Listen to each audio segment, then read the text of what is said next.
When his promises come to pass, and the moment we set foot to the land he promised, I was reminded of Deuteronomy 29 verse 12. And the journey of His grace continue.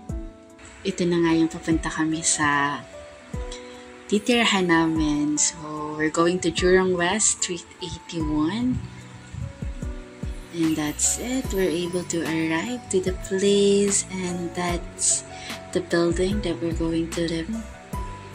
Ito na nga, nag-aayos na ng mga gamit. Kailangan natin ng stock kasi medyo mahal yung mga pagkain daw dito. So, kailangan maraming dala. Hindi nga lang siya masyadong marami talaga. That's it, the room. We're able to fix it during our first day. Ganda ng light effect.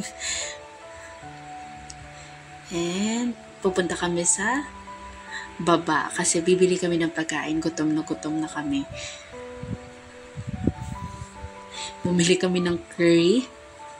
It's a Japanese curry.